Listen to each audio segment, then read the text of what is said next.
go to the private clinic to pick up my doctor husband from work. In the clinic's back room, I caught him tangled up with a female nurse. He lowered his voice. Not tonight, it's my wife's birthday. Her dad just got me a new car. I'll deal with it once the money's in hand. I put away the recording pen and silently dialed my father's number. At the birthday banquet, my dad walked in with a lawyer, and the wine glass in his hand shattered on the floor. I stopped outside the clinic's back room.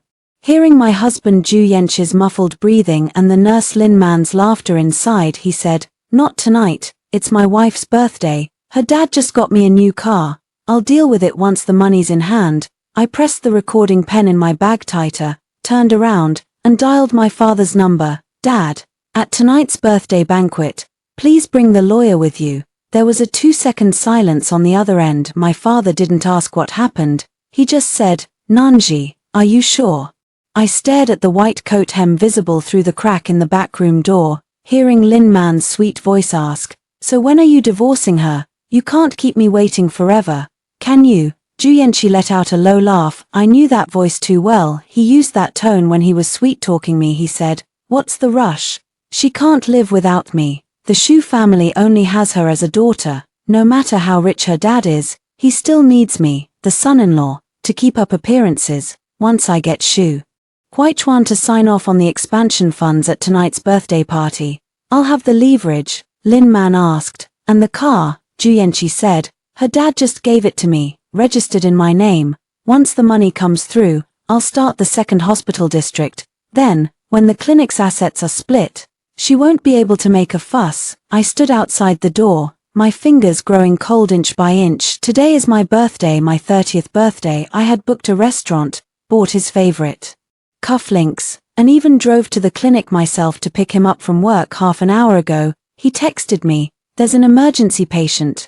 Nanji, wait for me. I'll handle it and then celebrate your birthday with you." I believed him. I even tiptoed in my heels when I entered, afraid of disturbing his work. The clinic's front desk girl, Xiaoxia, looked flustered when she saw me, saying Dr. Ju was still in the consultation room. She wanted to stop me but didn't dare at the time. I thought it was about patient privacy. Turns out, the privacy was right here. The recording pen in my bag was something I'd casually put in this morning when I went to my father's company for a project meeting. My father wanted to discuss medical equipment cooperation, and I was responsible for the meeting minutes. The pen had been on the whole time. I never imagined it would capture the ugliest truth of my marriage. From the back room came the rustle of fabric. Lin Man whispered, "But she's been good to you. When the clinic first opened, she stayed up with you until dawn every day." Ju Yenchi's voice turned a bit colder. "That's why I haven't kicked her out yet.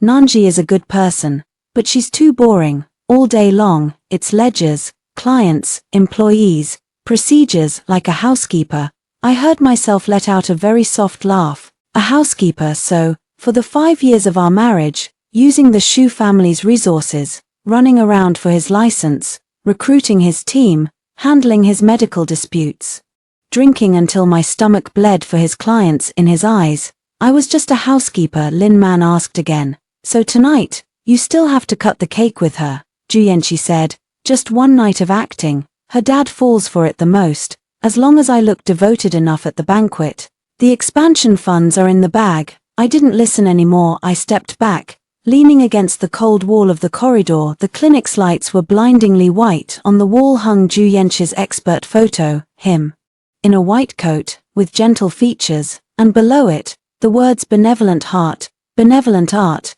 I stared at those 4 words for a long time, then stopped the recording pen and saved it. Then, I turned off my phone's shared location, froze his supplementary credit card, withdrew the approval for the 5 million yuan prepayment I was supposed to transfer to the clinic tonight. After doing all this, I looked up. The backroom door opened. Lin Man came out first. She was 24, with fair skin and red-rimmed eyes, her nurse's uniform buttons not yet fastened.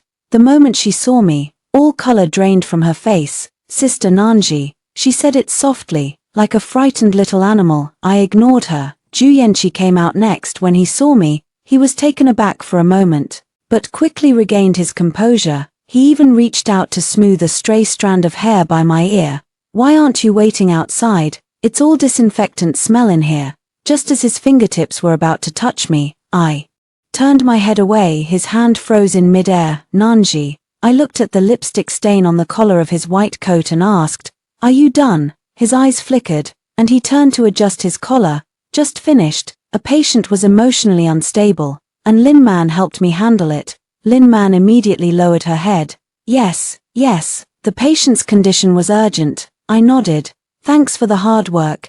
Ju Yanxi let out a sigh of relief. He thought I hadn't heard, or if I had, I wouldn't make a scene. After all, for the past 5 years, I rarely argued with him. He worked night shifts, and I brought him soup. Patients complained about him, and I apologized. He needed money to start his clinic, and I asked my father to help. His mother thought I meddled too much, and I held back. His friends joked that he married a Volt, and I just smiled. It's not that I didn't feel the pain, I just thought marriage was something you had to hold together. But at this moment, I suddenly understood. Some doors, once pushed open, don't reveal misunderstandings, they reveal a rotten truth. Ju Yanxi changed out of his white coat and grabbed his car keys. It was the new black Bentley my father had sent over just last week.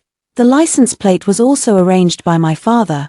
He said a doctor meeting clients should look presentable. Ju Yanxi had held me then and said, "Nanji, I swear I won't let you or Dad down." Now, thinking back, when he said "won't let down," he was probably already calculating when the expansion funds would hit his account. We walked to the parking lot. He opened the passenger door for me, his voice gentle. "Today's your birthday. I ordered your favorite flowers. After the banquet, let's go for a walk by the beach. Just the two of us, okay?" I looked at him. This face, I once thought it was reliable. Now, it only felt foreign. I bent down and sat in, saying calmly, "Sure." The door closed, and my reflection stared back from the glass. No tears, just eyes that had gone cold. My phone buzzed. A message from my father. "Lawyer Cheng is on his way. Hold on. Don't be scared." I replied with 4 words. "I'm not scared anymore." On the way to the hotel, Ju Yanxi kept up the act. He drove the new car my father had given him, his right hand on the wheel, his left reaching over several times to hold mine. I avoided it each time. He chuckled. "What's wrong? Who made our birthday girl unhappy today?" I stared out the window at the passing neon lights. "No one." Still saying no, his tone was indulgent. "Are you mad I got off work late?" "Nanji, you know what being a doctor is like. When a patient comes, I can't just ignore them." I turned to look at him.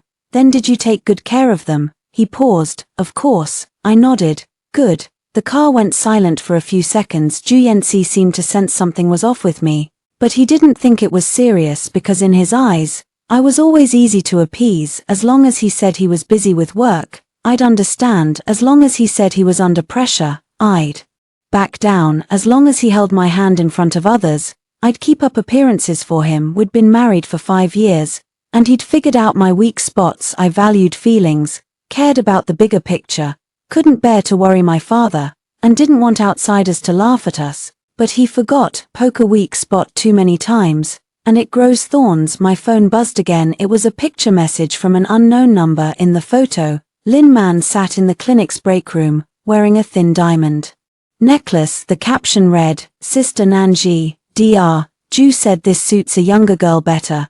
I stared at the necklace and suddenly remembered, half a month ago, Ju Yanxi had made a purchase of 86,000 yuan. I asked him what he bought. He said it was a gift for an important client.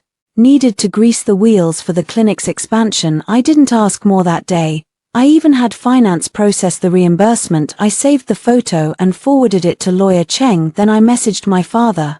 "Check Ju Yanxi's recent large expenses, especially jewelry and hotels." My father replied quickly, already having it compiled. Ju Yanxi glanced sideways at me. "Who's that?" I flipped my phone face down on my lap.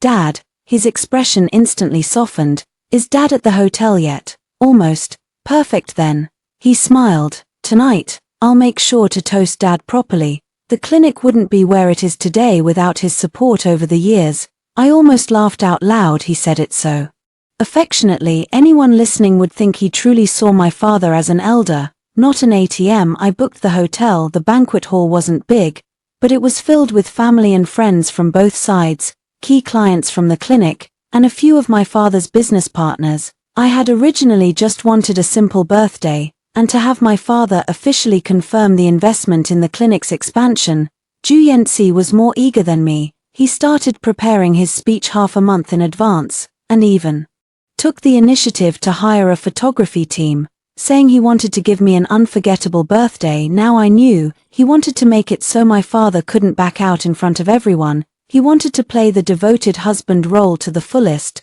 so the expansion funds would be signed off without a hitch. The car stopped at the hotel entrance. The doorman came over to open the door. After Ju Yanxi got out of the car, he walked around to my side and extended his hand. I looked at his palm but didn't take it. He frowned slightly. I got out of the car myself. The light at the entrance was very bright, illuminating the fleeting displeasure on his face, but soon, he smiled again and draped a coat over me. The wind is strong tonight. Don't catch a cold, someone nearby teased. Dr. Ju really dotes on his wife. Nanji is so lucky. Now that's a model couple. I smiled but said nothing. As we entered the banquet hall, my mother's old friend Aunt Wang came up to greet me, holding my hand and complimenting my complexion, then praising Ju Yanxi for being young and accomplished. Nanji, back when you chose Yanxi, we worried that a doctor would be too busy for family, but now it seems your judgment was spot on. I glanced at Ju Yanxi, who was exchanging pleasantries with the guests. He stood in the center of the crowd, gentle, dignified, humble. Everyone thought he was wonderful. I used to think so too. Ju Yanxi's mother, Chen Xiulan, had also arrived. She wore a dark red cheongsam with the gold bracelet I gave her last year on her wrist. She smiled as soon as she saw me. Nanji, today's your birthday. I didn't prepare much. The best gift you and Yanxi can give our Ju family is to have a child soon. A few people in the hall overheard and laughed along. I used to dread her bringing up children, because Ju Yanxi and I had been married for 5 years without any. He always said work was busy, the pressure was high, and he wasn't ready yet, but his mother always blamed me. She said I was too strong-willed, that I meddled too much, that a woman without kids doesn't make a real home. Before I endured it to avoid making things hard for Ju Yanxi. Today, I simply pulled my hand out of hers. Mom, let's not talk about this today. Chen Xiulan's face stiffened. She probably didn't expect me to refuse her publicly. Ju Yanxi noticed and immediately came over, putting his arm around my shoulder. Nanji is the birthday girl today. Mom, don't pressure her. His words sounded like he was defending me, but the next second, he smiled at everyone and said, as for kids, Nanji and I just want to enjoy a few more years of being a couple. Everyone laughed again, but I caught the hidden meaning. He glossed over all the conflicts, painted himself as the considerate husband, and packaged my endurance as happiness. The photographer raised his camera. Dr. Ju, Miss Xu, look this way. Ju Yanxi looked down at me. Smile. I looked up at the lens. I smiled, but the smile didn't reach my eyes. 10 minutes before the banquet started, my father still hadn't arrived. Ju Yanxi checked the entrance a few times and finally couldn't help asking, is Dad stuck in traffic? I said, he should be here soon. I had my assistant put the expansion agreement in the lounge. He said, when Dad gets here, let's have a private word first. Don't keep the partners waiting too long. I asked, is it that urgent? He smiled, not urgent, just a rare opportunity. Nanji, once the second branch opens, you won't have to worry about everything for me anymore. I'll make life easier for you. I looked at the calculation in his eyes and suddenly felt exhausted. It wasn't that he didn't know I was tired, it was that he always needed me to be tired. He needed me to pave the way, to clean up his messes, to package an ordinary doctor into the founder of a high-end clinic. The music started. The host invited me up to cut the cake. Ju Yanxi took my hand and led me to the front. A 3-tier cake sat in the middle, candles lit. He picked up the microphone and looked at me with deep affection. Today is my wife, Xu Nanji's 30th birthday. A lot of people know that I wouldn't be where I am today without her. Applause rose from the audience. He continued, she went with me from a small clinic to where we are now. She is my wife and the most important person in my life. Nanji, thank you. If I hadn't overheard what was said in the clinic's backroom, maybe I would have been moved at this moment, but now, it only felt ironic. He turned to the crowd, and thank you to my father-in-law, President Xu. Dad, I've always remembered your guidance over the years. I'll take good care of Nanji and make the clinic even better. I won't let your trust down." He raised his glass, the light shone on the glass, and the red wine swayed like blood just then. The banquet hall doors swung open, my father walked in, behind him were Lawyer Cheng and 2 assistants in suits. The smile on Zhu Yanxi's face deepened instantly, he thought. My father had come to hand him money. He raised his glass and walked over. "Dad, you're here." My father didn't take his glass, he looked at me, I nodded slightly. Attorney Cheng stepped forward and opened the folder. "Mr. Zhu, on behalf of MS. Shu, I'm here to inform you that the investment agreement for the second branch of the clinic, originally scheduled to be signed tonight, is hereby suspended immediately. Additionally, the Shu family will initiate an audit and evidence preservation for all funds, vehicle purchases, equipment procurement, and related expenses that have flowed into Yangnan Clinic over the past 5 years. Zhu Yanxi's smile froze on his face. The entire venue fell silent, the wine glass in his hand wobbled, red wine splashed onto his cuff. The next second, the glass slipped from his hand and crashed to the floor. The shattering sound echoed throughout the entire banquet hall. That glass broke with a loud crack, red wine splattered across the white tablecloth, like a wound. Suddenly blooming open, everyone turned to look at Zhu Yanxi. The people who had been clapping just moments ago had their hands frozen mid-air. The host, holding the microphone, stood there awkwardly, unsure whether to speak. Zhu Yanxi recovered quickly.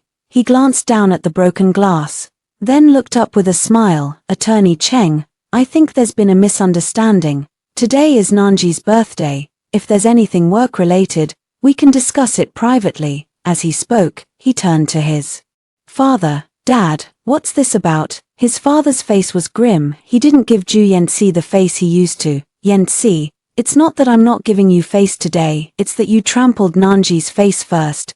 Zhu Yanxi's expression shifted. He instinctively looked at me. I stood by the cake, still holding the silver knife used to cut it. The candles had burned halfway down, the edges of the cream slightly melted from the heat. This scene was absurd. My birthday party had turned into the execution ground of my marriage. Zhu Yanxi walked over to me and lowered his voice. "Nanji, what did you say to Dad? Don't be stubborn. There are so many people here today. Let's settle this at home." I looked at him. "So you know there are so many people here today?" His Adam's apple bobbed. "I know you might have misunderstood something." "Misunderstood?" I set the silver knife down. "Zhu Yanxi, that line in your clinic's back room, was I misunderstanding it, or did you say it wrong?" His face completely changed. Someone in the audience whispered, "What back room in the clinic? What's going on? Didn't Dr. Zhu always love his wife?" Chen Xiulan stood up from the main table and hurried over to smooth things over. "Nanji, it's your birthday today. Why are you making a scene? Couples don't have overnight grudges. Your dad is still here, don't let outsiders laugh at us." I turned to look at her. "Mom, so you know outsiders would laugh. Then did your son think about that when he was messing around with the nurse in his clinic?" As soon as those words fell, the entire venue fell into dead silence. That's when Lin Man appeared at the entrance. She had probably followed Zhu Yanxi here but didn't dare enter the main banquet hall, hiding outside to wait for news. Now, she stood by the door, the thin diamond necklace around her neck glinting under the lights. Many people followed my gaze. Someone recognized her. "Isn't that the clinic nurse? Why is she here? That necklace on her neck doesn't look cheap." Lin Man's face turned pale. She turned to leave, but the assistant behind Attorney Cheng happened to block the doorway. She froze there, unable to advance or retreat. Zhu Yanxi finally panicked. He reached out to grab me. "Nanji, don't do this. Lin Man is just a clinic employee. Why are you dragging her into this?" I shook off his hand. "Am I dragging her in? Or are the two of you treating me like a fool?" I pulled out a voice recorder from my clutch purse, a small one, with a black casing, sitting in my palm like a silent blade. Zhu Yanxi stared at it, his breathing visibly ragged. "You recorded this," I said. "Accident." He lowered his voice. "Nanji, you can't just play that recording. This will ruin me." I looked at him, word by word. "And when you betrayed me, schemed against me, and I'd my dad's money, did you ever think about ruining me?" His mouth opened, no sound came out. I didn't play the entire recording right away, I just pressed play on the first part. In the recording, Lin Man's voice came through clearly. So when are you going to divorce her? You can't keep me waiting forever, can you? Then came Ju Yensi's voice. What's the rush? She can't live without me. The Shu family only has her as a daughter. No matter how rich her dad is, doesn't he still need me, his son-in-law, to hold up the family? Once Shu Huichuan signs off on the expansion funds tonight at her birthday party, I'll have the leverage. Gasps echoed through the hall. Chen Xiulan gripped the back of her chair, her face pale. Ju Yensi lunged forward to grab the recorder. The assistant behind his father stepped forward and blocked him. His father spoke coldly. Ju Yensi, try touching her, and see what happens. Ju Yensi stopped. He looked at me, and for the first time, genuine fear flickered in his eyes. Not because he was losing me, but because he realized the money might be gone, the car might be gone, and the clinic might no longer belong to him. Attorney Cheng continued, Mr. Ju, we've preliminarily compiled the personal funds Ms. Shu invested in Yangnan Clinic after marriage, the equipment advances provided by Shu's medical under the guise of cooperation, and the contracts related to the car gifted by President Shu recently. Upon review, multiple expenditures show unclear purposes and associated consumption issues. Ju Yenshi immediately said, that's slander. The clinic's accounts have always been clear. I asked calmly, then was the necklace around Lin Man's neck a gift for a client, or was it for her? Lin Man's face turned pale instantly. Ju Yenshi turned back and shot her a glare. There was no affection in that look, only blame. Lin Man flinched as if stung, and tears immediately fell. Sister Nanji, I didn't know that was the clinic's money. Dr. Ju said you two had no feelings left for each other. That you were just a marriage of convenience. She sobbed pitifully. Too bad no one was in the mood for sympathy today. I looked at her. So you knew he had a wife? Lin Man choked. I continued. You also knew today was my birthday. Her lips trembled. And you knew he was supposed to get money from my father tonight. With every word I said, she took a step back. Finally, she leaned against the door, tears clinging to her face, unable to speak another word. Ju Yenshi couldn't hold back and growled, enough. Nanji, what exactly do you want? I looked at him. Divorce. When those two words left my mouth, I thought I'd feel pain, but I didn't. I only felt the stone that had been pressing on my chest for 5 years finally loosen a little. Ju Yenshi, however, looked like he'd heard something absurd. Over this little thing. This little thing, someone in the audience muttered under their breath. Shameless. Ju Yenshi heard it, and his face darkened even more. He turned to me, softening his voice. Nanji, I admit there was some boundary crossing between Lin Man and me, but men sometimes get confused under work pressure. Don't take your anger out on the clinic and Dad's investment. The clinic is my life's work, and yours too. You can't destroy it out of impulse. I laughed. You finally got to the point. I took a document from Attorney Cheng's hand. The clinic is my life's work, so I won't destroy it. But you, I don't want any more. Ju Yenshi froze. I flipped the document to the first page and placed it on the table. First, the expansion funds are suspended tonight. Second, return the car keys and purchase contract to Shu's Medical tomorrow. Third, all clinic accounts from the past 5 years will be reaudited. Fourth, I'll have my lawyer send you the divorce agreement. Ju Yenshi stared at the document, his lips pressed into a thin line. He finally understood that tonight wasn't me throwing a tantrum, it was me starting to settle accounts in the banquet hall. The birthday song never played, the cake was never cut. As I walked off the stage, the guests automatically cleared a path. Ju Yenshi shouted behind me, Shunanji. I didn't turn around. He took 2 steps after me but was stopped by my father. My father looked at him, his voice low but loud enough for everyone nearby to hear. Ju Yenshi, we'll check every single cent you took from the Shu family. When I reached the door, I heard Chen Xiulan's sobs behind me, Lin Man's excuses, and Ju Yenshi's breath, trembling with suppressed rage. I used to think that when a marriage shattered, it would be earth-shattering. Turns out, when it truly ends, it's just a door closing. I walked out of the banquet hall, and the wind hit me. It was cold, but for the first time, I felt awake in the hotel lounge. Ju Yenshi caught up. My father was about to have his assistant block him, but I shook my head. Let him talk. As soon as Ju Yenshi entered, he slammed the door shut behind him. All pretense of gentleness was gone from his face. Shunanji, are you crazy? Playing that recording in front of so many people, do you know who was there tonight? Clinic clients, partners, media friends. How am I supposed to show my face after this? I sat on the sofa, placing my handbag on my knees. When you and Lin Man were fooling around in the clinic's back room, you knew that was the clinic too. His breath caught then. He irritably yanked off his tie. I told you, it was just an accident. I admit I was wrong.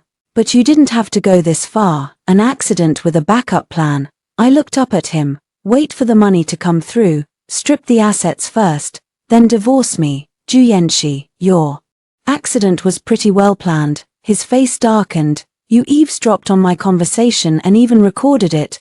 Nanji, where's the basic trust between a husband and wife? I couldn't help but laugh. Trust. I pulled out the recorder from my bag and pressed another button. His voice came through the recording. Nanji is a good person, but she's just too boring. All day it's ledgers, clients, employees, processes, like a housekeeper. Ju Yangxi's face went pale. I turned off the recorder. I've been your housekeeper for 5 years. Have I been up to standard? He was silent for a few seconds, then lowered his voice. I was just talking off the cuff. Men sometimes say stupid things when they're out. You can't take it seriously. Then what should I take seriously? I looked at him.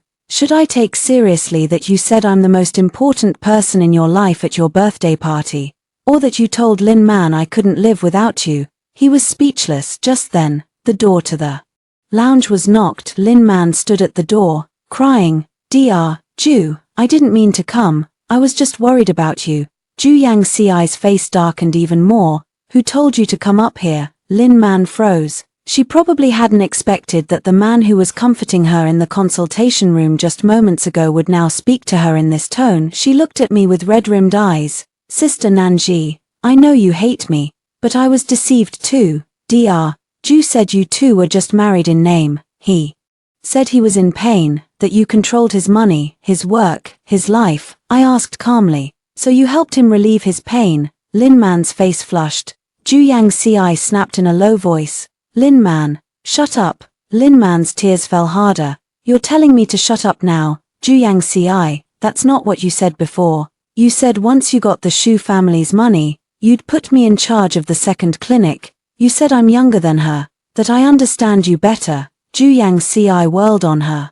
What nonsense are you talking? I watched these two and suddenly found it absurd. The alliance of betrayers, so fragile. As soon as their interests were threatened, their first instinct wasn't to protect each other, but to throw the other under the bus. Lawyer Cheng pushed the door open. Miss Shu, the vehicle contract and the gift supplementary terms have been retrieved. I took the documents. Ju Yangxi stared at the file, his eyes clearly tightening. I opened it and showed him. The car was conditionally provided by my father's company for business cooperation purposes, for your use.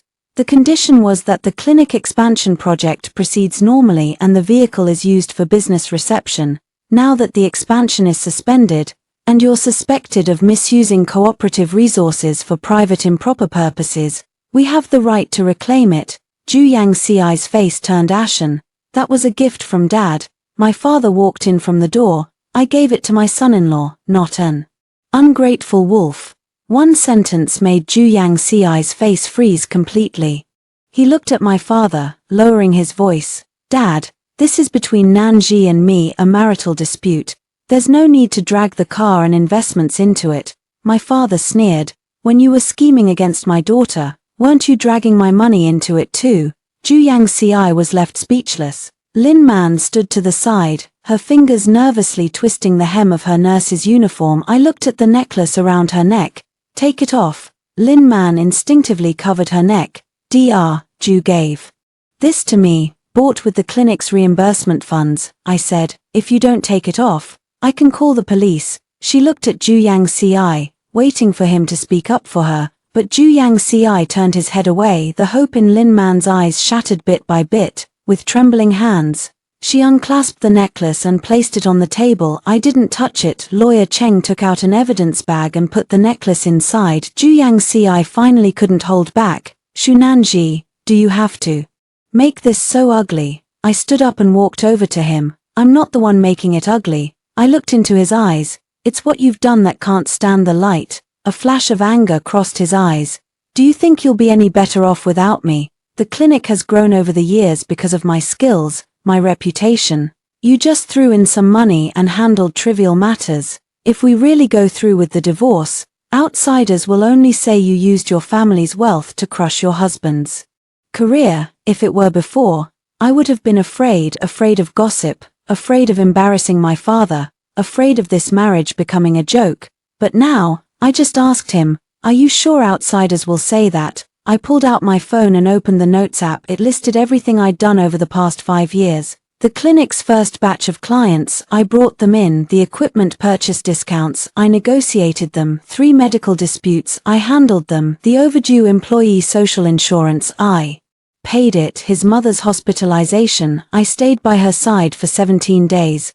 The gambling debts his father racked up, I covered them twice. Every single one was recorded, every time. I never brought it up, not because I had no evidence, but because I once wanted to save him some dignity. Ju Yanxi stared at my phone, his face growing darker by the second. I put the phone away. Ju Yanxi, I don't beat you with arguments, I beat you with facts. With that, I turned to leave. He suddenly grabbed my wrist. His grip was heavy. Nanji, don't make a scene. His voice was hoarse. I can cut ties with Lin Man. Let's pretend tonight never happened.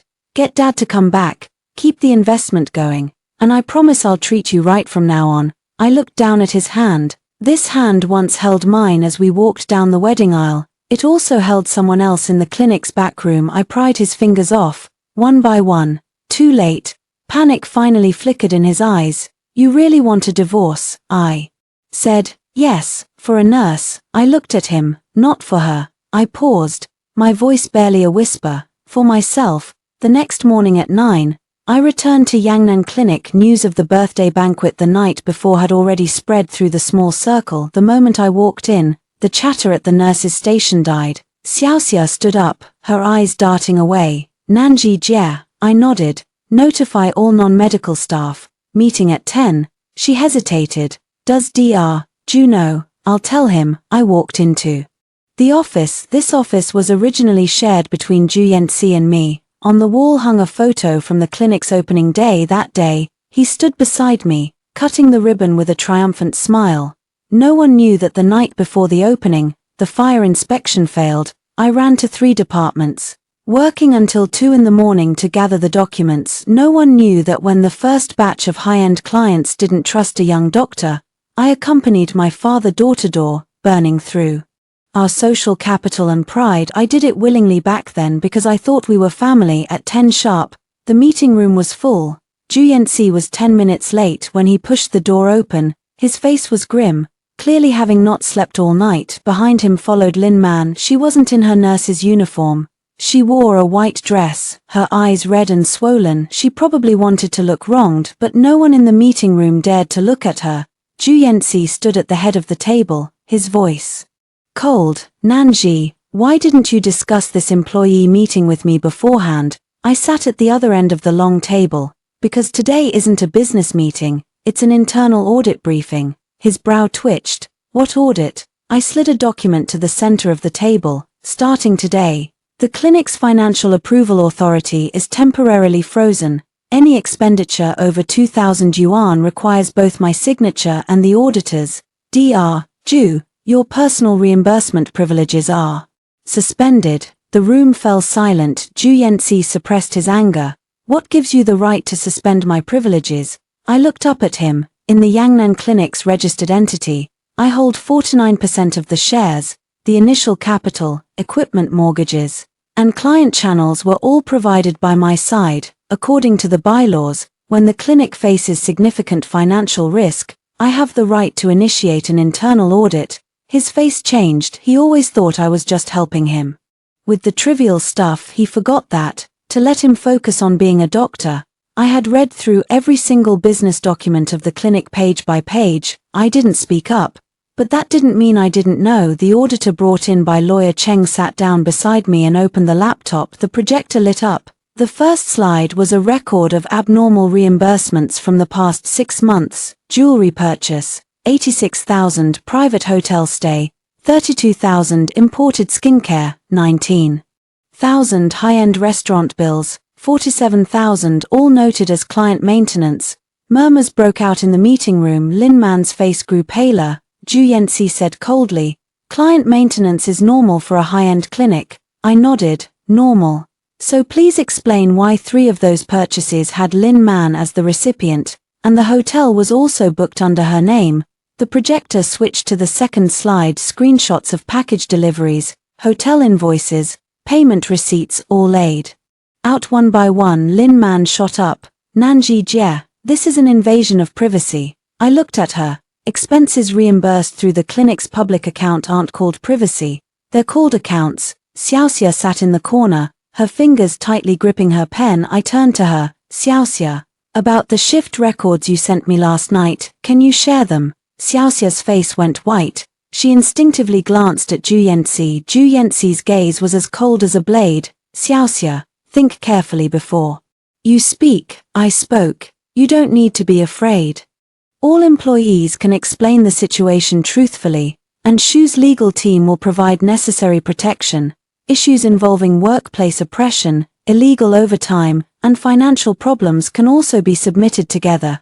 Xiaoxia gritted her teeth and stood up. Over the past 3 months, Lin Man was often asked by Dr. Ju to stay after night shifts for consultations. The system shows it as organizing medical records, but a few times when I went to deliver documents, I heard things inside that didn't sound like work. The meeting room buzzed with commotion. Lin Man cried out, "You're lying." Xiaoxia's eyes reddened. "I'm not lying, Lin Man. You even had me clock in for you, saying Dr. Ju would give me a shift change. I didn't dare offend you all, so I kept quiet." Ju Yanxi slammed the table and stood up. "Enough, Shu Nanji. Are you dragging employees in to interrogate me, trying to ruin the clinic?" I looked at him. The one ruining the clinic is the person who turns the consultation room into a hookup spot and the company account into a personal wallet. His face turned ugly as hell. I continued, "Starting today, Lin Man is suspended pending investigation. Funds involved in improper reimbursements need to be explained within a deadline. Dr. Ju, you retain your right to see patients, but you no longer handle finance, procurement, or personnel alone. What gives you the right? The fact that I haven't divorced you yet, that I'm still a shareholder, and that I have evidence in my hands." The meeting room fell so quiet you could hear the air conditioning hum. Lin Man suddenly burst out crying and ran out. Ju Yanxi didn't even glance at her, just stared at me. "Nanji, it's not too late to back off now." I closed the folder. "I should be the one saying that to you." After the meeting, the employees left one by one. Xiaoxia stayed behind. She lowered her head and said, "Sister Nanji, I'm sorry. Actually, I felt something was off a long time ago. But I didn't dare say it." I looked at her, this girl in her early 20s, who knew nothing when she first came to the clinic. I taught her everything about scheduling and customer service. I didn't blame her. Being scared is normal. But from now on, don't help anyone hide things that hurt you. Her eyes welled up, and she nodded hard. I had just returned to my office when the finance manager burst in, looking panicked. "President Shu, something's wrong. Last night, there was an abnormal transfer request in the system, 28 million yuan, with the note equipment prepayment. The approver was Dr. Ju." I took the documents. The Peri was a newly registered medical consulting company. The legal representative's name, Lin Man. I stared at that line and suddenly laughed. So they even had their escape route ready. Ju Yanxi was waiting for the money from my father to come through.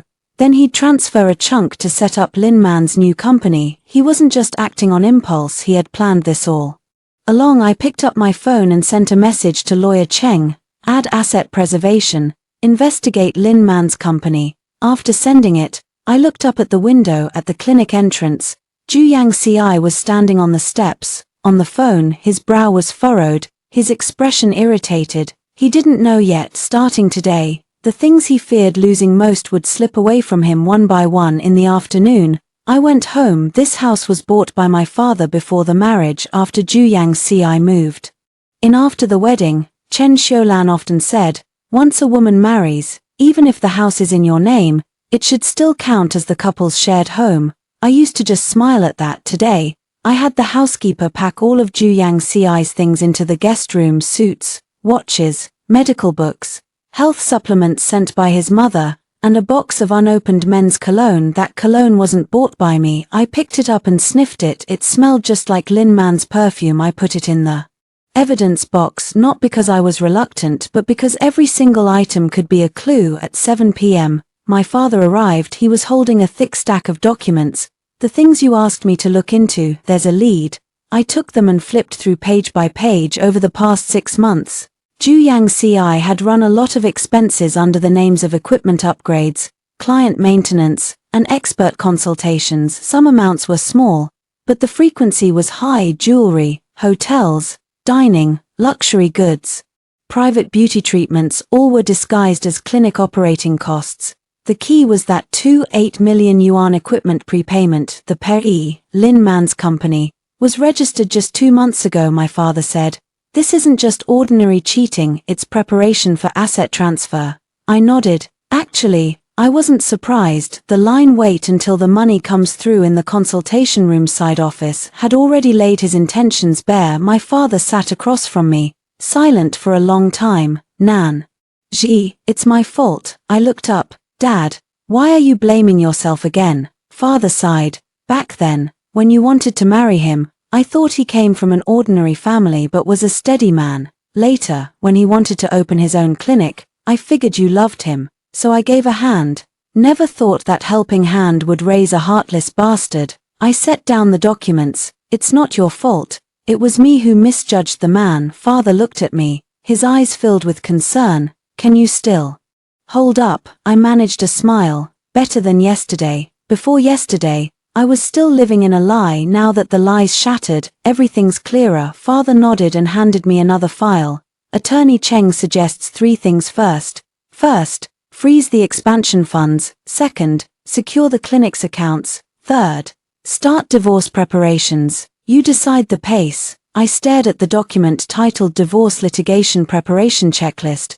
My heart still ached. 5 years of marriage, it's not something you can erase with a single sentence. I remembered the year we got married, when Ju Yanci was still doing rotations at the public hospital. He was so exhausted he fell asleep on the couch. Afraid to wake him, I knelt down to take off his shoes. He opened his eyes, saw me, and suddenly pulled me into a hug. He said, Nanji, when I have my own clinic one day, I'll give you the best life. Back then, maybe there was really something in his eyes for me, but later, he got too much and forgot who started with him from nothing. My phone rang. It was Ju Yanci. I didn't answer. He called 3 times in a row. On the 4th call, I picked up and put it on speaker. His voice was tired. Nanji, I'm downstairs. Let's talk. I looked out the window. Sure enough, the black Bentley was parked downstairs. Father saw it too, his face darkening. I said, have someone return the car to the Shoe Corporation tomorrow. There was a pause on the other end. Ju Yanci suppressed his anger. It's just a car. Do you have to humiliate me like this? It's not humiliation, I said. It's returning what doesn't belong to you. He took a deep breath. You weren't like this before. Nanji, you've become too cold-blooded now. I laughed. What was I like before? He paused for a few seconds, then softened his tone. Before, you'd listen to my explanation. You wouldn't let outsiders laugh at us. You wouldn't use money to pressure me. I stared at the bills on the table. So what you miss isn't me. It's the me who was convenient for you to use.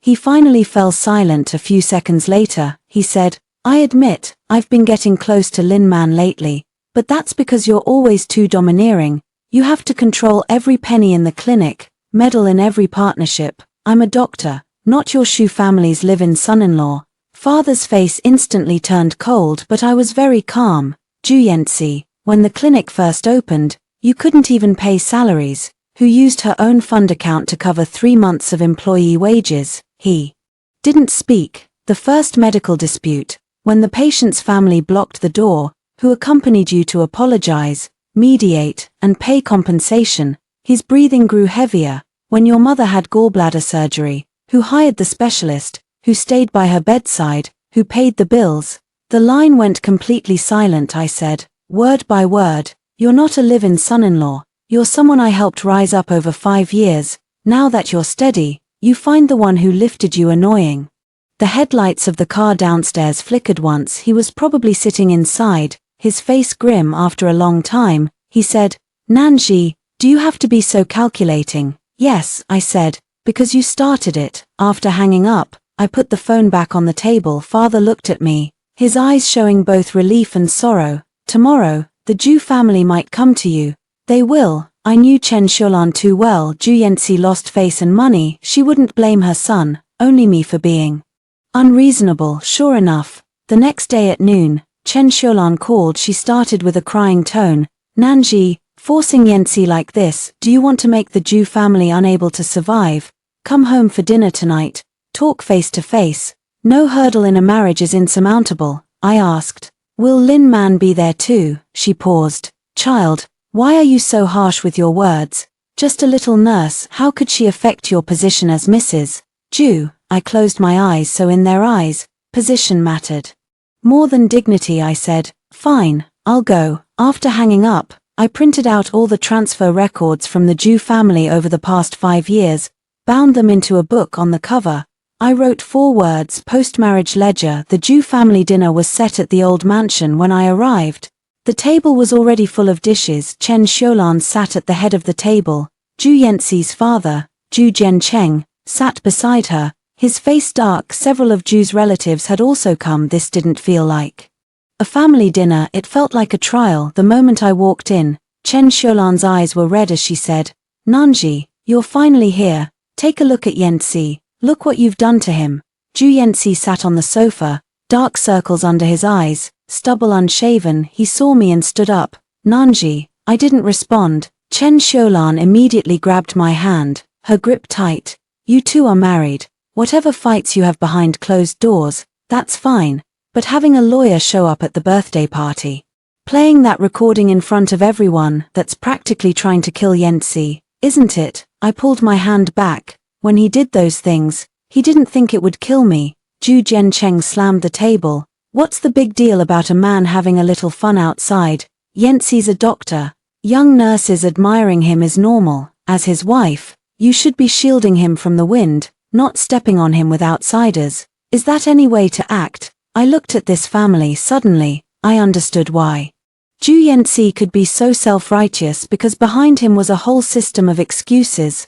A man's mistake was just a little fun.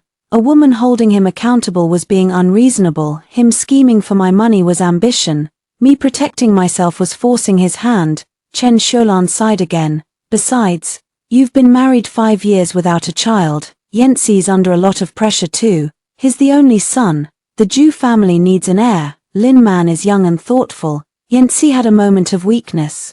"It's not completely unforgivable." I looked at her. "So you knew all along?" Chen Xiaolan's eyes flickered. "That's not what I meant." "Then what did you mean?" She stammered, then suddenly raised her voice. "What I mean is, if you'd had a child sooner, would Yanxi have done this?" The dining room fell silent for a moment. Ju Yanxi frowned. "Mom, stop." I laughed. "So even he knew it was ugly. It's just that before, I was the one swallowing all these ugly words alone." I put my bag on the table and pulled out that post-marriage ledger asterisk. "Since everyone's here today, let's get things straight." Chen Xiaolan's face changed when she saw it. "What's that you've got?" I opened the first page. "First year of marriage. Ju Yanxi's father's investment failed, owed 600,000. I paid it off. Note says family expenses." Ju Jiancheng's face flushed red. I turned to the second page. Second year of marriage. Ju Yanxi's mother's gallbladder surgery, specialist fees, hospital costs, nursing fees, total 238,000. Chen Xiaolan's lips twitched. I kept going. Third year of marriage. Yangnan Clinic's initial preparation, first rent payment, renovation costs, equipment deposits, 472 million from my personal account. The relatives started murmuring among themselves. Ju Yanxi shot to his feet. "Nanji, that's enough." "No, it's not." I looked at him. "Didn't you say I wasn't shielding you from the wind? Then look at how much wind I've blocked for you all these years." I flipped page after page. Loans to Ju's relatives, Chen Xiaolan's beauty salon card, Ju Jiancheng's health checkup package, Ju Yanxi's younger brother's wedding gift. Not every amount was huge, but together, it was glaring enough. Chen Xiulan's face went from red to white. She forced herself to say, between family. Being this precise is so cold-hearted. I closed the ledger. I used to think family didn't need to be precise, but when you treated me like an outsider, you were more precise than anyone. Zhu Yanci walked over. Lowering his voice. Do you have to drag my parents into this too? They're the ones who dragged me onto the stand first. Anger flared in his eyes. What do you even want? Money, the clinic, or for me to get on my knees and beg you? I looked at him. I want a divorce. This time. Everyone in the Zhu family fell silent. Chen Xiulan was the first to react. No, you can't divorce. Yanci is at a critical point in his career right now. If you divorce him now, aren't you just ruining him? I shot back. When he cheated and transferred funds, wasn't he ruining the marriage? Zhu Jiancheng said coldly, Xu Nanji, don't think just because your dad has some money, you can ride roughshod over the Zhu family. The clinic has the Zhu name, not the Xu name. I looked at Zhu Yanci. He didn't argue. There was even a hint of agreement in his eyes. I suddenly realized this was the truth. They had never truly seen my contributions as building something together. They only thought everything I provided should ultimately belong to the Zhu family. I stood up. Since you think the clinic has the Zhu name, let the audit results speak for themselves. Zhu Yanci finally lost control. Xu Nanji, don't forget I'm the doctor. Without me, this clinic is nothing. I looked at him, word by word. Without me, you couldn't even afford to rent the door to that clinic. That sentence hit like a slap. Turning Zhu Yanci's face a livid green, he pointed at the door. Get out. I picked up my bag. Don't worry, I wasn't planning on staying anyway. As I reached the door, Chen Xiulan suddenly shouted, don't regret this. Without Yanci, you're a 30-year-old woman with no kids who'd still want you. I stopped, turned to look at her. Whether I want someone else or not doesn't matter. I smiled. What matters is, I don't want your son anymore. The moment the door shut, the sound of a bowl smashing came from inside. I didn't look back. The hallway lights were a bit dim, but I walked steadily. My phone rang. It was Lawyer Cheng. Miss Xu, Lin Man agreed to talk, she said. Zhu Yanci had her sign a nominee agreement. I stopped. A nominee agreement? Zhu Yanci, you're greedier than I thought. I arranged to meet Lin Man at a coffee shop near the clinic. She arrived right on time. Unlike the first two times, she wasn't wearing a white dress or that pitiful makeup. She had a mask on, her hat brim pulled low. Her first words as she sat down were, Sister Nanji, I can testify, but you have to promise not to go after me. I looked at her. You're in no position to demand promises from me. Her fingers stiffened. I pushed a glass of warm water toward her. You can tell the facts. How it's handled depends on the evidence. Lin Man bit her lip. Have you looked down on me from the start? I was a bit surprised. Even at this point, she was still hung up on that. I said, I didn't before. She looked up at me. I was very calm. When you first came to the clinic, I arranged your dorm. When your mom was sick, I had finance advance your salary. Before you took your nursing certification exam, I even swapped your shifts for you. Lin Man's face paled. Of course she remembered those things, but once people decide to betray, they twist kindness into charity, so their conscience doesn't sting. She lowered her head. Dr. Zhu said you were nice to me just to have me keep an eye on him for you. I laughed. You believe everything he says. Her eyes reddened again. He was different with me. He said he was exhausted around you, that you were always above it all, that only I made him feel relaxed. I looked at her. Lin Man, just because a man says he's suffering in his marriage doesn't mean he's innocent. A lot of the time, he just wants another woman to willingly be his accomplice.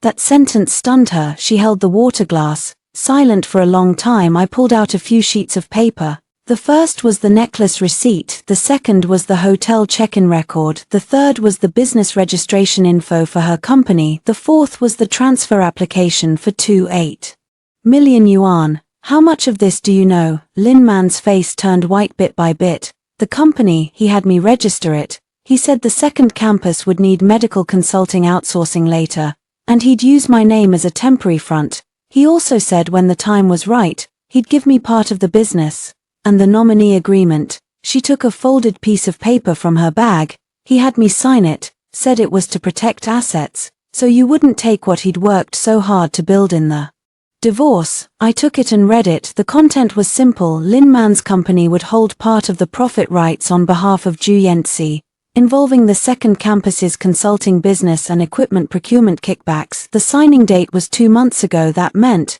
before the birthday banquet, he'd already planned to funnel part of the future expansion funds out. I photographed the agreement and sent it to lawyer Cheng. Lin Man looked at me, her voice very low. Will he really go to jail? I said, that depends on how far he went with asset transfers and forged documents. She panicked. What about me? I looked at her. You knew he was married, yet you still cooperated with his illegal operations.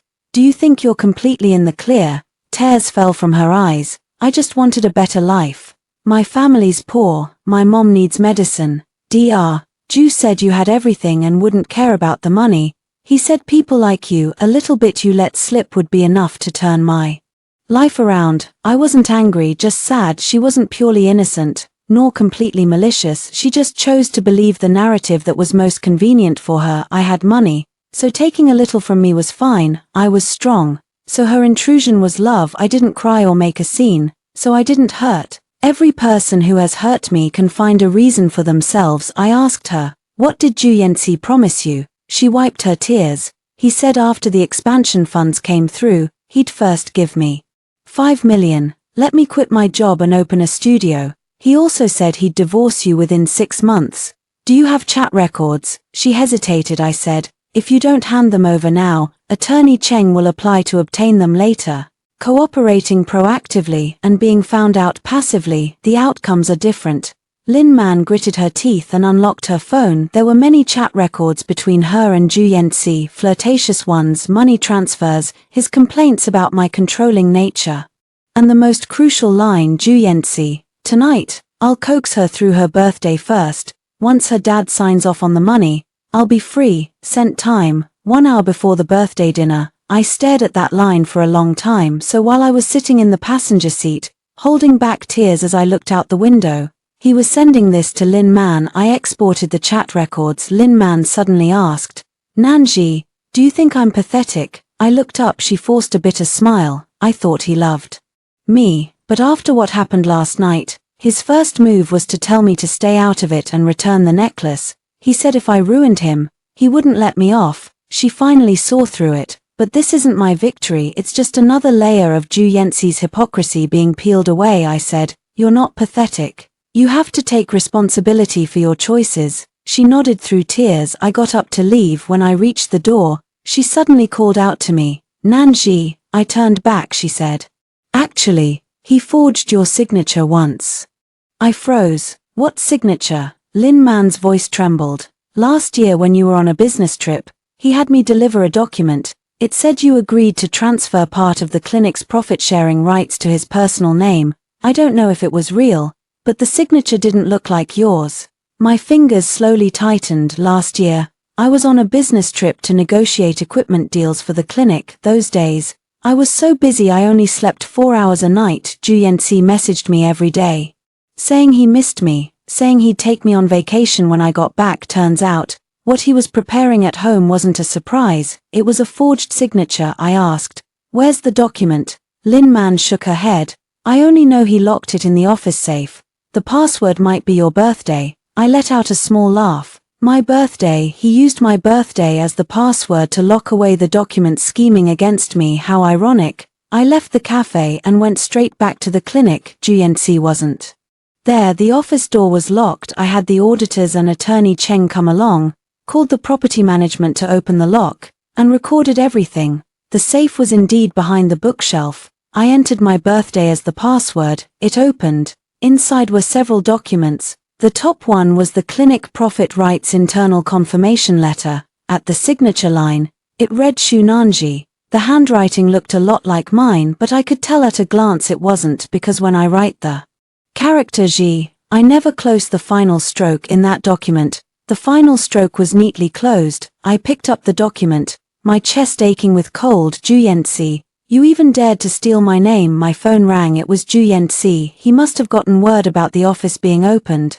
His voice was almost grinding through his teeth. Shunanji, you broke into my safe. I looked at the forged document in my hand. Ju Yentzi, I said, At tomorrow's briefing, you'd better dress decently. The clinic's public briefing was something I arranged myself on the surface. It was to explain the recent audit issues to employees, partner clients, and suppliers. In reality, I wanted Ju Yanxi to watch with his own eyes as the dignity he built on my back was torn down by his own hands. At 10 a.m., the conference room was packed. Ju Yanxi walked in wearing his white coat. He had deliberately styled his hair, his face back to that gentle expression. He still wanted to use the doctor's identity to hold the stage. In this circle, a doctor's professional aura is very effective, especially for a doctor like Ju Yanxi, good-looking, well-educated, smooth-talking. He stepped up to the front, bowed to the crowd first. Recently, due to my family issues, I've caused a lot of trouble for the clinic. I'm very sorry. He casually labeled affair and financial problems as family issues. Some people in the audience had complicated expressions. He continued, there are some misunderstandings between my wife and me, but I believe the innocent will be proven. The Yang Nan Clinic got where it is today through professionalism and service. It shouldn't be affected by personal emotions. I sat in the front row, not interrupting him. He glanced at me. There was even a hint of smugness in that look. He thought that by lowering his posture, by dressing himself up as a doctor caught in the crossfire of his wife's emotions, he could win sympathy. Ju Yanxi opened the projector. On the screen appeared the clinic's honor certificates from the past 3 years, patient banners of gratitude, and media coverage. His tone was steady. I admit, I'm not a perfect husband, but as a doctor, I have a clear conscience. A smattering of applause broke out. A few long-time clients started nodding. Ju Yanxi knew how to hit the key points. He understood that compared to marital betrayal, clients cared more about whether the clinic could continue to provide services. He wanted to tie himself to the clinic as long as the clients still needed him. The capital would have to back down. Too bad. I know this clinic better than he does. I stood up. Are you done? Dr. Ju. He looked at me, his face darkening slightly. Nanji, today is not the place for us to fight, right? I said, so we'll stick to the facts. Attorney Cheng connected the computer to the projector. The first image was the business registration info for Lin Man's company. The second was the prepayment request for 2.8 million yuan in equipment. The third was the chat log between Ju Yanxi and Lin Man about routing the money out. The conference room exploded instantly. Ju Yanxi's face changed drastically. These chat logs are incomplete. I nodded. Then let's see the full version. The projector kept rolling. Ju Yanxi, first, take it from the equipment payment. Don't use cash directly. It's too easy for Nanji to find out. Lin Man, doesn't she trust you? Ju Yanxi, she trusts me, so it's easier to handle. When those lines appeared, the room fell dead silent. I didn't look at Ju Yanxi. I looked at the clients he had once so warmly entertained. Ladies and gentlemen, I'm not here today to deal with marital issues. What I need to clarify is that the clinic has already seen irregular fund usage, abnormal reimbursements, and suspected document forgery. To protect client interests, the clinic will suspend the expansion of the second branch, maintain existing medical services, and bring in a third-party audit. A supplier immediately asked, what about the previous equipment orders? I said, all unfulfilled orders will be re-verified. Paid amounts will be confirmed item by item. No partner will bear unrelated losses. My tone was very steady because I had discussed these plans with my father, Attorney Cheng, and the audit team until early this morning. Ju Yanxi suddenly rushed over, trying to shut down the projector. My father's assistant stopped him. I looked at Attorney Cheng. Continue. The next page was the internal confirmation of clinic revenue rights. The signature area was magnified. I said, this document contains my signature, but I never signed it. Preliminary comparison shows signs of forgery. The original document has been sealed and will be submitted for authentication. The veins on Ju Yanxi's forehead bulged. Shunanji, you agreed to that? I asked. When did I agree? He gritted his teeth. Last September, before your business trip. I pulled out my phone and projected an email. From September 15th to 19th last year, I was out of town for equipment negotiations. Here are the itinerary, flights, and meeting records. On the date you claim I signed, I was 300 kilometers away in a conference room. Someone in the audience murmured, That's serious. Forged signature. How can we still cooperate? Ju Yanxi's face was so ugly he could no longer maintain his composure. He finally stopped pretending to be gentle. Shunanji, do you have to blow this up until it's irreparable? What good does it do you if the clinic collapses? I looked at him. The clinic won't collapse. You will. As soon as I said that, a client representative stood up. Ms. Shu, our annual cooperation with Yangnan Clinic is based on the resource backing of Shu's medical. Since Dr. Ju is now facing serious allegations, we request a suspension of all projects under his responsibility. Another partner also said, we'll wait for the audit results. Until then, new projects are on hold. Ju Yanxi's face slowly turned ashen. He finally realized that his so-called professional reputation didn't exist in a vacuum. Behind it was the network I had built, the resources my father had endorsed, the processes the team maintained, and my silence as I cleaned up his messes time and again. He thought he was the king of the clinic, but the throne was built by my father and me. Brick by brick. After the briefing ended, the crowd dispersed. Ju Yanxi rushed off the stage and grabbed my wrist. Divorce is fine, he said in a low voice, his eyes full of malice. But the clinic has to stay with me. I looked at his hand. On what grounds? He said. On the grounds that I'm a doctor, and Yangnan Clinic can't survive without me. You're wrong. I slowly withdrew my hand. What Yangnan Clinic can't do without his compliance, resources, and trust. Right now, you have none of them. His eyes turned fierce. Don't push me. I looked up at him. Ju Yanxi, you've been the one pushing me all along. He was about to say something else when his phone suddenly rang. He answered the call, and his face instantly changed. I vaguely heard Chen Xiulan's crying on the other end. Yanxi, the car was towed. They said it doesn't belong to you. Ju Yanxi whipped his head toward me. I said calmly, I told you to return it. He gripped the phone, his knuckles turning white. That car was his favorite symbol of dignity now. The first layer of dignity had been stripped away. It rained that night when I came out of the law firm.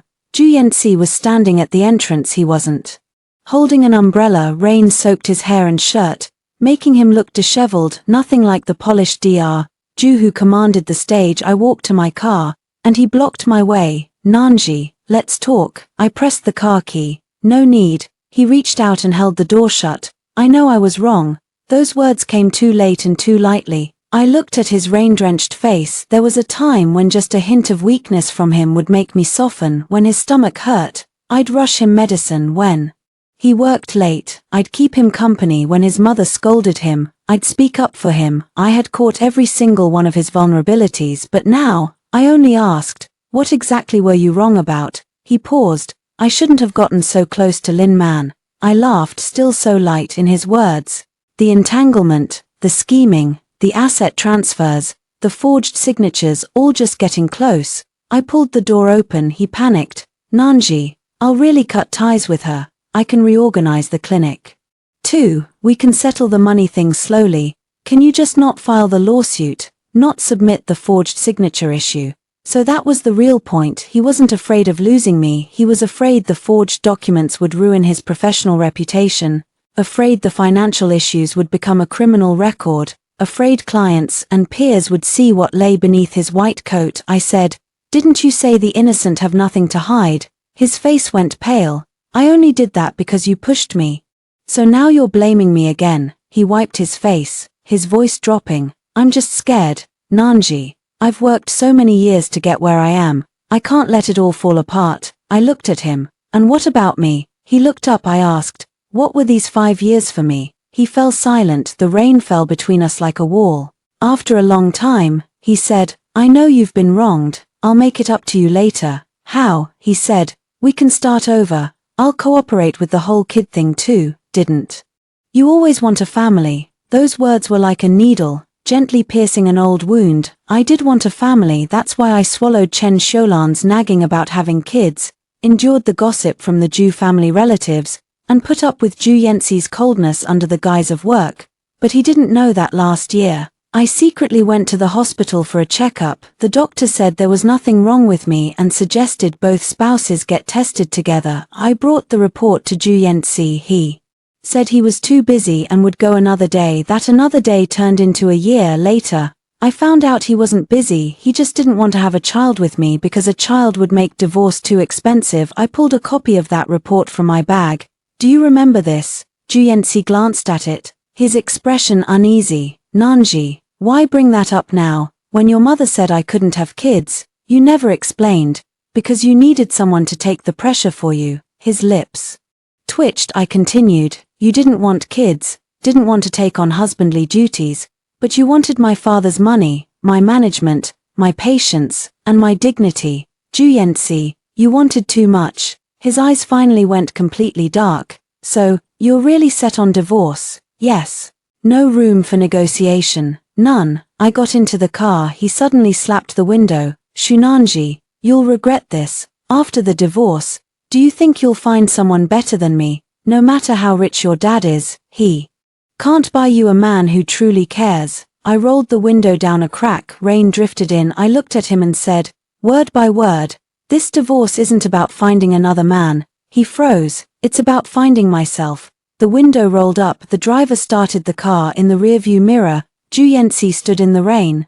Growing smaller and smaller. The next day, Attorney Cheng formally filed the divorce lawsuit and property preservation application. At the same time, a third-party audit entered the clinic. Ju Yanxi tried to contact clients to explain, but found most of them weren't answering his calls. Lin Man was also suspended pending investigation. She voluntarily submitted chat records and the proxy agreement, hoping to mitigate her liability. Chen Xiulan called me every day, cursing me for being ruthless, for being ungrateful, for cutting off the Ju family line. I recorded every single call. On the morning of the third day, I went to a coffee shop near the Civil Affairs Bureau to meet Ju Yanxi. He proposed a divorce settlement. The terms were, I drop the forgery-related charges, he keeps control of the clinic, and is willing to give me the joint marital savings. After listening, I only asked, do you think I need that little bit of savings? His face turned sour. Then what do you want?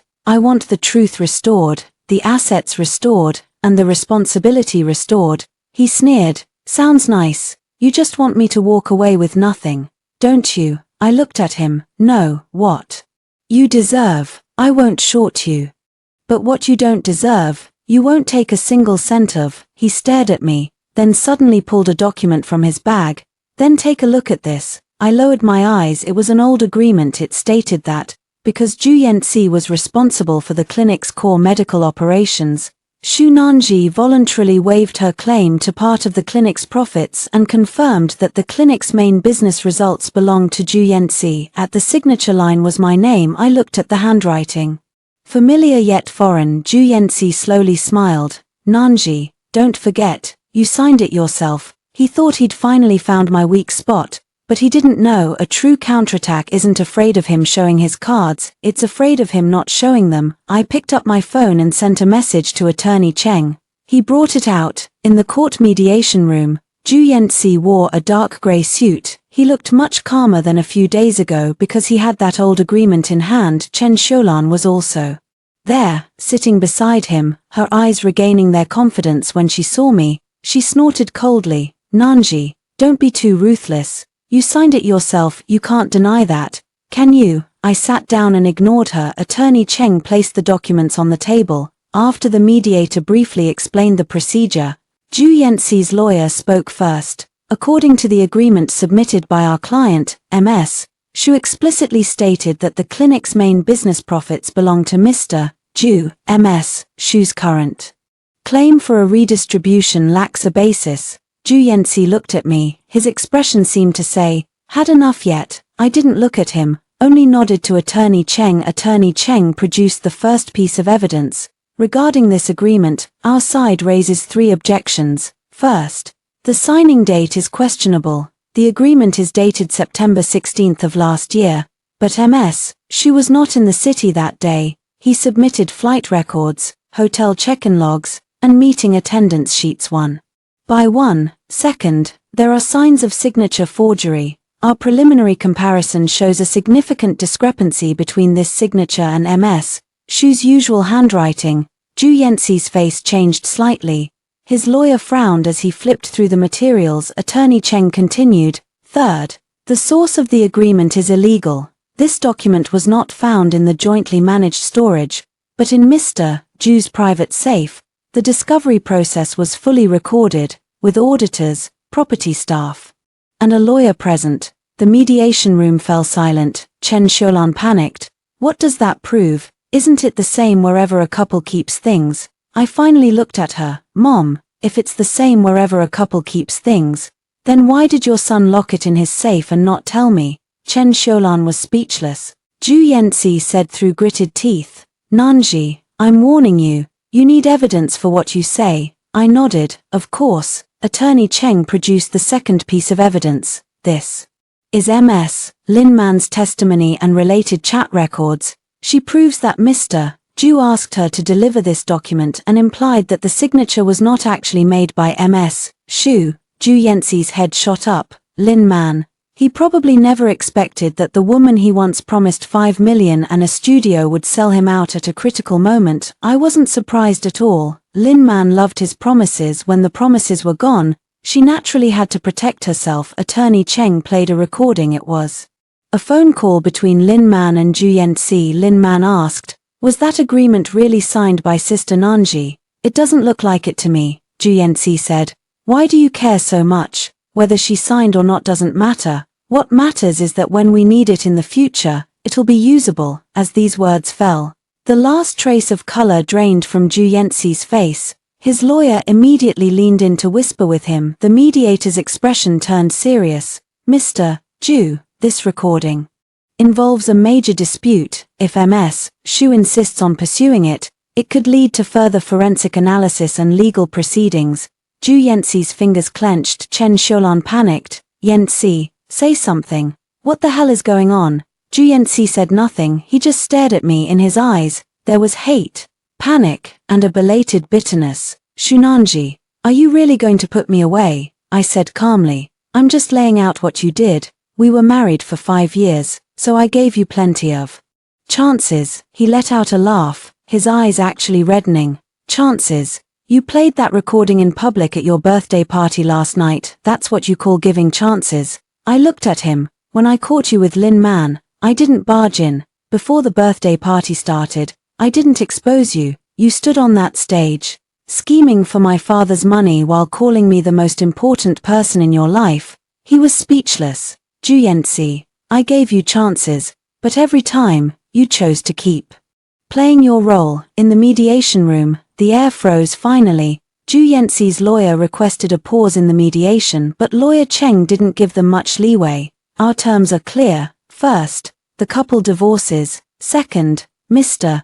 Ju cooperates with the clinic audit and returns any improper expenses. Third, regarding the forged documents, further action depends on Mr. Ju's level of cooperation. Fourth, the car and all Shu-related investments must be returned or compensated as per the agreement. Fifth, Mr. Ju steps down from clinic management, retaining only reasonable medical service compensation. Zhu Yanxi whipped his head toward me. You're kicking me out of the clinic, I said. You lost that right when you used the clinic as a tool to transfer assets. That was my life's work, and mine too. I looked at him. Only, I never fought you for the credit before. He lowered his head, his shoulders trembling slightly. Chen Xiaolan sobbed. Nanji, you can't do this. If Yanxi loses the clinic, what's he supposed to do? I stood up. That's his problem to figure out. As I walked out of the mediation room, Zhu Yanxi chased after me. He stood at the end of the hallway, his voice hoarse. Nanji. I stopped. He looked at me, his eyes for the first time devoid of arrogance. If I had apologized from the start, would we not have ended up here? I didn't answer right away. The sunlight outside the corridor window was faint. It fell on his face, making him look tired and unfamiliar. I had loved this man once, I won't deny that, but loving someone doesn't mean you have to keep letting them hurt you, I said. No. He froze. I turned to face him. Because it wasn't one mistake. You always thought I could be used, deceived, and sacrificed. His lips moved, but no words came out. I kept walking. There were no more footsteps behind me. In that moment, I knew this marriage had truly come to an end. A month later, the audit results came out. Zhu Yanxi's issues with fraudulent reimbursements, fake procurement, and related party transfers were basically confirmed.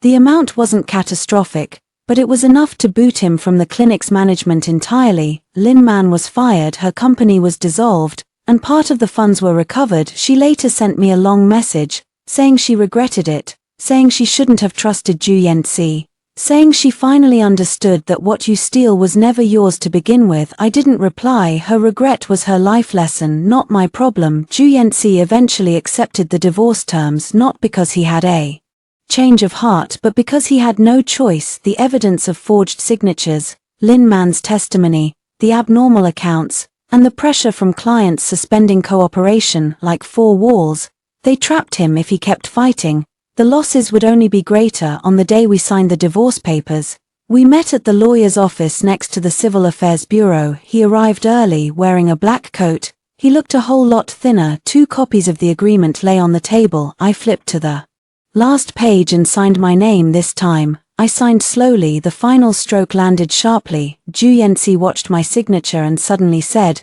"You didn't used to sign like that." I looked up. "How did I used to sign?" He said, "You never used to stare at my documents for this long before signing." I put down my pen.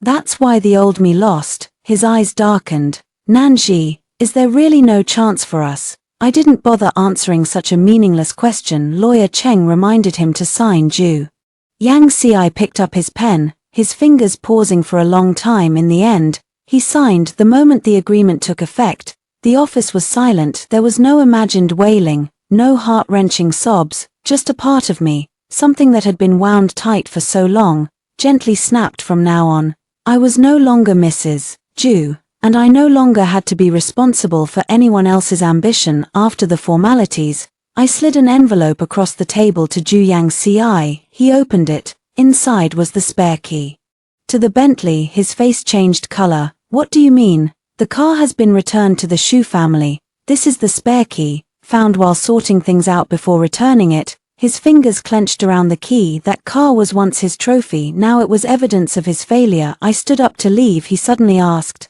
"What will the clinic be called from now on?" I stopped. "The name Yang Nan Clinic. We chose it together before opening. Yang, from his name, Nan, from mine. Back then, I thought it was romantic. Now, it just felt ironic." I said, "It'll be changed." "To what?" I looked out the window. Downstairs, traffic flowed. People came and went. "Nanji Medical Center." He gave a bitter laugh. "You're even taking my name out." I turned back to him.